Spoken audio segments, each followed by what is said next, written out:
소생 쉬시고 자기 이름을 위하여 그의 길로 인도하시는도다.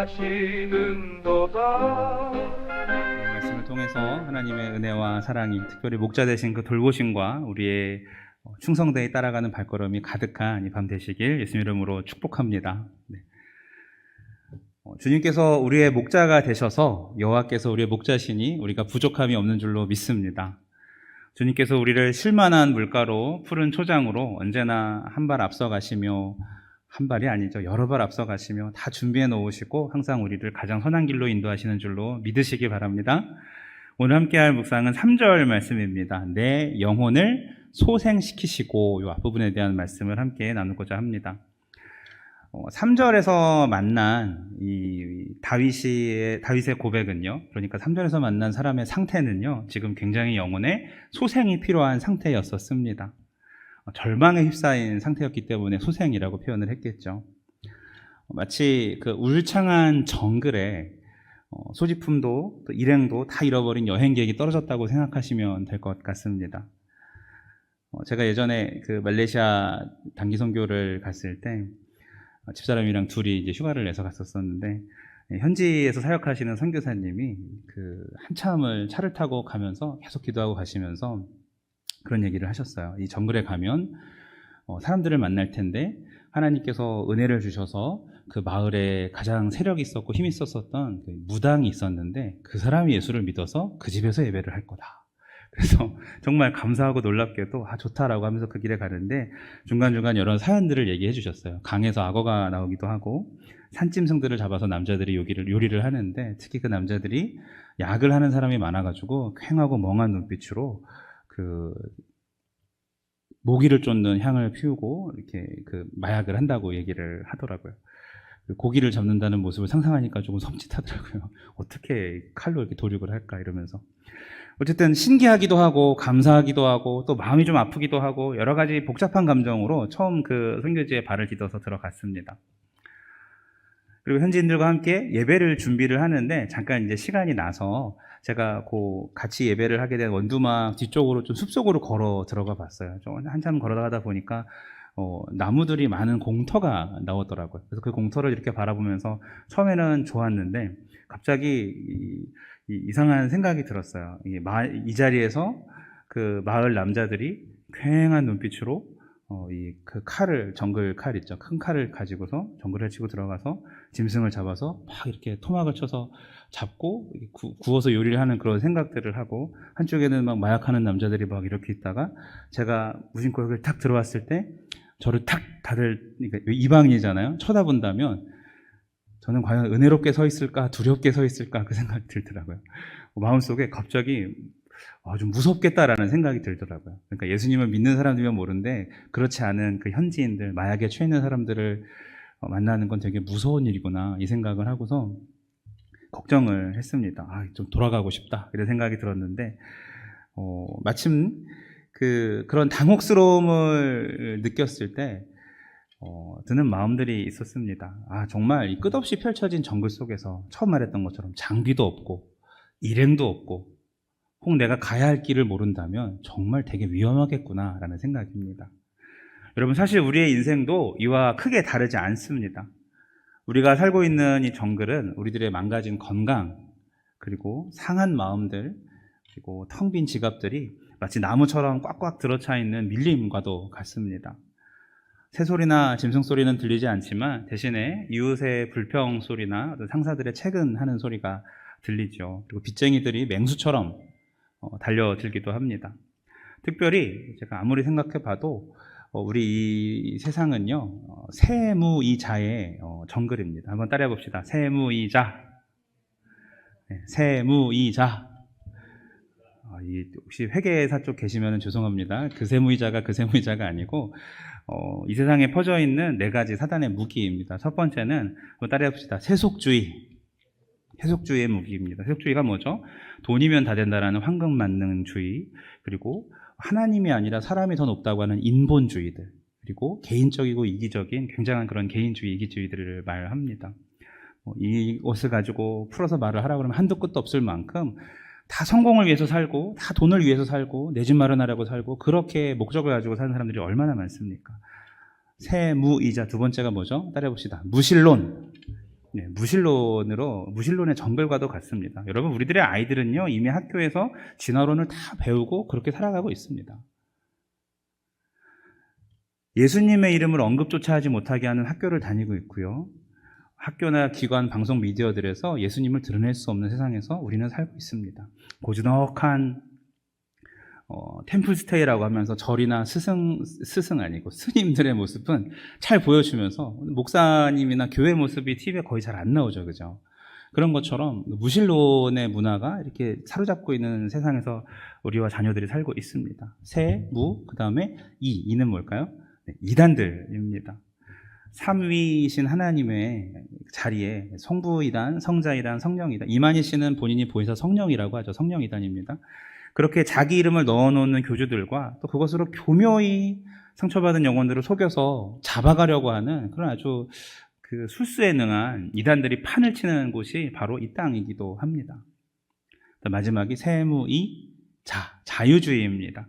이성과 경험 안에 하나님을 가두려고 하는 어떤 내가 체험을 해야 하나님을 믿겠다, 내가 이해가 가야, 납득이 가야 하나님을 알고 싶다, 믿고 싶다라고 하는 그런 사람들이 가득하고, 신앙인들도 자기가 이성으로 이해되는 만큼만 하나님을 믿어서 믿음의 능력을 조금 더 구사하지 못하는 사람들이 너무나도 많지 않습니까? 이런 자유주의 신학의 사조들이 어느새 많은 영향을 미치고 있음을 봅니다. 여러분, 세무이자를 조심하시길 바랍니다. 세가 뭐라고요? 네, 세속주의, 무는 무신론, 이는 이단들, 자유주의 신학들, 이런 것들을 조심하셔야 합니다. 따라해봅시다. 세무이자를 조심하자. 잘못 들으시면 안 됩니다. 지금부터 설교를 들으신 분이 오해하실 수 있을 것 같은데, 이렇게 세무이자에 둘러싸여 있는 것이 오늘날 우리들의 정글 아니겠습니까? 실제로 밀림에 우리가 딱 낙오되었다고 가정해보면 뭐가 가장 필요할까요? 나침반이요? 아니면 지도요? 네, 아닙니다. 가장 필요한 것은 안내자가 필요합니다. 특히 그냥 안내자가 아니라 정확한 방향 감각이 있고 이 밀림을 돌파할 수 있는 힘과 능력을 가진 그런 안내자 아니겠습니까? 방향 감각이 없으면 희망 고문하는 몽상가일 뿐이죠. 다윗이 오늘 뭐라고 말씀하십니까? 그가 누구죠? 여호와께서 내 영혼을 소생시키신다라고 말씀을 하나님께서 기록하게 하셨습니다. 소생한다는 것은요, 무슨 뜻일까요? 자, 어떤 사람이 큰 몸을 다쳤다고 해봅시다. 이 사람이 소생하는 것은 환경이 바뀌는 것을 말합니까? 본인이 바뀌는 것을 말합니까? 네, 본인이 바뀌는 걸 소생한다고 우리는 표현을 하죠. 좀 더 구체적으로 말하면 모든 어려움을 이겨낼 수 있는, 고난을 정면으로 뚫을 수 있는 힘을 얻는 것이 바로 소생하는 것이고, 조금 더 정확하게 오늘 말씀에 비추어 말하면 주의 길을 걷는 것을 소생한다고 표현합니다. 목사님, 소생하는 것과 주의 길을 걷는 것이 무슨 뜻인가요? 무슨 관계가 있나요? 물어보실지 모르겠지만, 자, 여러분 잘 생각해 보십시오. 2절에 하나님께서 우리를 어디로 인도하신다고 하셨습니까? 푸른 초장, 풀밭과 쉴만한 물가로 인도하시는데, 내가 지금 소생이 필요한 상태가 됐다는 말은 무슨 말입니까? 하나님이 인도하시는 경로에서 이탈되었다는 뜻이죠. 경로를 이탈했을 때 벌어지는 상황이 소생이 필요한 상황이 됩니다. 주와 함께 주의 길을 걸을 때, 다시 방향을 수정해서 주의 길로 돌아왔을 때, 주께서 인도하시는 푸른 초장과 풀밭으로 내 삶의 방향이 잘 정정이 되었을 때, 비로소 그때 참 기쁨이 생기고 참 안정감이 생기고 모든 어려움을 이길 수 있는 힘이 주 안에서 생기기 때문이심을 믿으시기 바랍니다. 그래서 여기서 소생한다는 말은 방향을 다시 주님께로 돌려서 주 안에서 평강을 누리면서 새 힘을 얻는 것을 말합니다. 우리 목자 여호와께서는요, 영혼을 소생시키시는 소생 전문가이십니다. 여러분, 다윗 시대의 울퉁불퉁한 험한 바위산에서 길을 잃었던 양들이건, 아니면 우리 시대의 이 세무이자의 홍수 시대 속에서 숨쉬기 힘들어하는 어린 양이건, 목자이신 하나님의 구조의 손길을 만나고 우리가 주의 길을 걸어갈 때 모든 것을 변화시킬 수 있는 힘과 능력이 있음을 믿으시기 바랍니다. 제대로 된 믿음의 궤도로 돌아오게 되고 소생의 은혜가 임할 것입니다. 제가 강원대학교를 처음 가서 들어가는 전공 수업 시간에 지금도 기억나는 우리 박사님이, 전 모모 교수님이 시작하자마자 첫 시간에 이런 말씀을 하세요. 오리엔테이션을 해야 되는데 여기 혹시 목사 나부랭이들 믿는 놈들 있어? 이러시는 거예요. 이 수업 시간에. 전데요. 근데 목사님을 뭐라고요? 목사 나부랭이 말을 이렇게 말을 하니까 이게 첫 대학교 1학년이 첫 시간부터 너무 긴장이 되고 이게 마음이 아파가지고 어떻게 할 수가 없는 거예요. 그래서 재빨리 저의 이제 은사님들한테 문자를 보내서 큰일 났습니다. 어떤 교수님을 위해서 기도해 주십시오. 지금 여기 그때 첫 시간이라서 50명 이상의 아이들이 앉아 있는데 다 이렇게 현혹당하고 싶고 그렇습니다. 그렇다고 또 제가 맞설 수는 없는 게 그분이 평생 살아온 지혜와 이런 것들 교수가 어떻게 새내기 각 들어간 애가 맞서겠습니까? 그래서 마음이 너무 아파서 그렇게 되게 많이 힘들었던 기억이 납니다. 그런데 하나님께서 어떤 마음을 주시냐면 이 선생님을 사랑하라라는 그런 마음을 주십니다. 그래서 그 다음 시간부터 맨날 가면 그 앞자리에 앉아가지고 굉장히 초롱초롱한 눈빛으로 교수님을 바라보면서 수업을 열심히 듣고, 선생님이 안 오실 때는 음료수 같은 걸 사다가 몰래, 다른 애들 또 보면 학점 받으려고 저런다고 오해할까봐 몰래 미리 사무실이나 수업하는 데 갖다 놓고, 칠판은 누가 지울까요? 항상 제가 지우고 그렇게 했었습니다. 교회 다닌다는 거 티 한 번도 안 냈지만 그 선생님은 매 수업 시간 시작을 아직도 목사 나부랭이 믿는 사람이 있어 이런 식으로 시작을 하셨어요. 마음이 너무 아팠고, 하나님의 종을 저렇게 부르시면 하나님이 치실 텐데라는 마음이 그것 때문에 더 마음이 아팠습니다. 그렇게 하다가 이제 학점도 또 선생님한테 어느 정도 이렇게 수업을 열심히 듣는 아이니까 인정도 받았고, 제가 토백이다 보니까 이 강대가 춘천에 있거든요. 이 교수님이 그 박진용 학생 자기가 맛집을 좀 찾는데 맛있는 삼계탕집 있으면 알려달라고 그러시더라고요. 또 감사하게 저희 교회 권사님이 맛있는 삼계탕집을 하셨어요. 그 이름도 국보입니다. 국보 삼계탕. 그래서 국보급 삼계탕이 있다고 말씀을 했더니 어디냐고 가자 그래서 거기를 딱 도착을 합니다. 제가 또 교회에서 열심히 교사로 섬기고 있었기 때문에 도착을 해서 삼계탕을 막 먹고 이렇게 막 다 반찬 이런 거 다 먹고 배가 좀 부르시고 기분이 좋아지셨을 때 권사님이 오시더니 저한테 진용 선생 뭐 더 필요한 거 없어요? 이렇게 말씀을 해버리신 거예요. 그 교수님이 지금 누가 선생이고 누가 학생입니까? 바뀌었잖아요. 자네가 왜 선생인가? 이러시는 거예요. 제가 그날 처음으로 얘기를 했습니다. 제가 저쪽에 있는 장로교회에 어린이부 선생님으로 하고 있어서 저를 선생이라고 부르셨어요. 그랬더니 아 그래? 그래서 그게 끝이었어요. 아무 말도 안 하고 식사 다 했습니다. 그 다음 주 수업에 첫 시간에 들어가서 제가 맨 앞에 앉아서 눈을 뜨고 선생님을 이렇게 보고 있는데, 수업 시작을 어떻게 해야 돼요? 목사 나부랭이를 해야 되는데 딱 하려고 하는데 제가 이렇게 교회 선생님이 와가지고 이렇게 앉아있고 쳐다보고 열심히 하고 있으니까 진도 나가자 이렇게 하시는 거예요. 그 전에 그렇게 기독교를 비판하시던 선생님이 그렇게 사는 애가 수업도 열심히 하고 뭐도 열심히 하고 이런 애가 앞에 있으니까, 제가 그렇게 성실한 사람은 아니었는데 하나님이 그때 그렇게 하라는 마음을 주셔서 힘들지만 해봤거든요. 했더니 그렇게 교수님이 바뀌고 그 뒤로 이렇게 비판을 잘 안 하시는 걸 보면서 많은 걸 참 깨달게 되었습니다. 무신론, 하나님은 없다 하는 그런 무신론, 세상이 옳다라고 하는 세속주의, 이런 것들에 쩔어 있었던 분이셨지만 하나님을 믿는 사람이 아무것도 안 했어요. 그냥 열심히 살고 기도만 했더니 그런 일들을 통해서 바꿔가시는 것을 만나게 됩니다. 하나님은요, 내 힘으로 하라고 하지 않습니다. 주께서 때를 주시고 주의 방법으로 주의 길을 가시면서 사람들을 구원하시는 것을 믿으시길 바랍니다. 하나님이 누구보다 우리 한계를 잘 알아요. 1학년짜리 아이가 아무것도 할 수 없음을 아신 하나님처럼 성경에서 하나님은 우리를 어떻게 표현하십니까? 여러분들이 다 능력 있는 것처럼 알고 있을지 모르지만 베드로전서 2장 11절 사랑하는 자들아 나그네와 행인 같은 너희를 권하노니, 우리를 뭐라 하십니까? 너희는 나그네야, 너희는 행인이야, 너희는 한계가 있는 사람들이야 라고 말씀하고 계셔요. 그렇게 사방을 두리번거리면서 여기저기 기웃대지 말고 자기가 옳다고 생각하는 일을 하지 말고 어디를 보아라? 하늘을 보라라고 말씀을 하십니다. 고린도전서 3장 2절 위의 것을 생각하고 땅의 것을 찾지 말아라 말씀하셔요. 다윗도 시편 121편에 시편 121편부터는 성전에 올라가는 노래죠. 계속 시리즈로 나옵니다. 제가 한번 이 시편 23편이 끝나면 그 말씀을 쭉 이어서 드리겠습니다. 거기에 보면 내가 산을 향하여 눈을 들리라 나의 도움이 어디서 올꼬 라고, 여기서 산은 예루살렘 성전을 말하는데 그곳을 바라보고 예배의 은혜를 다시 한번, 하나님의 임재를 다시 한번 마음속에 새기면서 이 나의 도움을 기억하라는 말씀이죠. 천지를 지으신 여호와께로다를 기억하라는 그런 의미 아니겠습니까?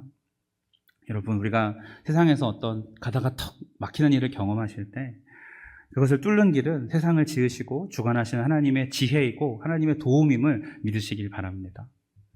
제가 앞서 정글에서 아찔한 그 순간에 다시 돌아가야겠다라고 발걸음을 돌려서 이제 좀 깊게 들어온 거예요. 숲으로. 어디지라고 했는데 마침 저쪽에서 이제 예배 준비를 하고 찬양하는 소리가 들리더라고요. 그래서 그쪽으로 찾아갔습니다. 그랬더니 이제 안전한 곳에서, 오두막에서, 무당집이었지만 예배당에서, 거기에서 같이 예배를 할 수가 있었습니다. 예배를 드리면서 많은 생각에 잠겼습니다. 이 작은 산속 마을에, 정부에서도 포기한 마을입니다. 오랑 아슬리들이라고 포기한 마을에 예배의 길을 내시고 생명의 길을 내신 분이 하나님이시구나. 내가 그 찬양 소리를 듣고 다시 돌아올 수 있게 하신 분이 하나님이시고, 그 마을 사람들, 어둠의 영에 지배당하는 마을 사람들이 돌아올 수 있게 하시는 그 길을 내시는 분이 하나님이시구나. 무당을 구원하셨고, 얼마 있으면 여기 여자들이 대부분이었거든요. 여기 모인 여인들의 이 아내들도 구원을 받겠구나, 이런 생각을 하였습니다. 그리고 다음번 예배 때는 정말 저희가 다음번 우리 집사람이랑 다시 그곳을 방문했을 때는 몇 년 뒤겠죠? 정말 이 마약으로 초점을 잃었던 남자들이 이곳에서 함께 박수치면서 찬양하는 모습을 정말 보았으면 좋겠다라는 그런 간절함이 생겼습니다. 예수님이 곧 길이시구나. 복음이, 예배가 곧 길이시구나. 내가 그 남자들을 두려워할 것이 아니라 이곳에 첫 발을 디딘 선교사님의 마음을 생각하면서 나도 상황과 환경을 뛰어넘는 예수께서 걸어가신 그 길을 발견하고 다음에 여길 또 와야겠다는 생각을 가졌습니다. 그리고 코로나가 터져서 아직까지 못 가고 있습니다. 저희는 바로 가려고 집사람이랑 준비를 하고 있어요.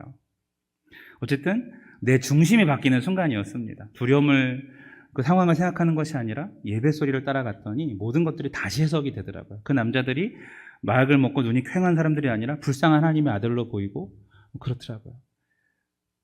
예수님께서는요, 소망을 주기 위해서 세상을 바꾸고 환경을 바꾸는 일을 하지 않으십니다. 누굴 바꾸실까요?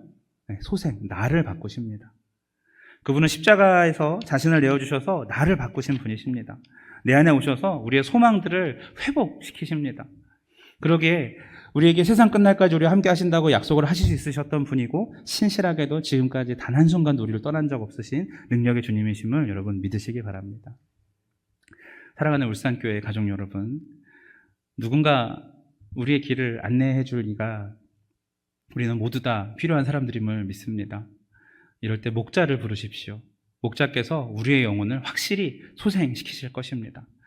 소생하다라는 이 말 앞에 영혼을 소생한다라는 이 영혼, 나프시라는 이 단어는요, 단지 우리의 어떤 영혼, 스피릿만을 말하는 것이 아니라 생명, 마음, 몸, 기력 등 우리 인간의 모든 전반을 말하는 단어가 바로 이 나프시입니다.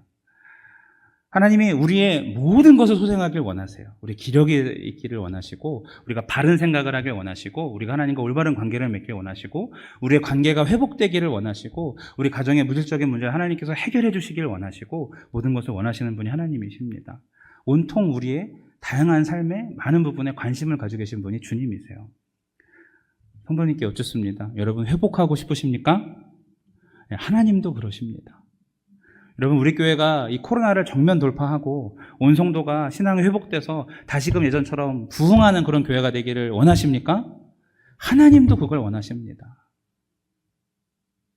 소생의 주님을 믿으시기 바랍니다. 말씀을 맺습니다. 자, 오늘 말씀의 핵심은 두 가지였어요. 하나는 이 소생의 주님께서는 우리가 당혹스러운 세상에서 주님을 만날 때 첫째로 잘못된 길에서 우리를 돌이키시고 주님의 길 위에 다시 세우셔서 안정감과 평안을 회복하시는 분이라는 뜻이고, 둘째로 나를 변화시키셔서 더 이상 세상에 휘둘리지 않고 우리가 주와 함께 이 세상을 다스릴 만한 사람들로 바꾸어 가십니다. 여기 계신 우리 모두가, 또 함께 방송으로 참 예배를 하시는 우리 모두가 소생의 주님을 만나고 이 다윗의 찬양이 나의 찬양으로 바뀌는 저와 여러분 되셔서 간증의 주인공들 되시길 예수님 이름으로 축복합니다.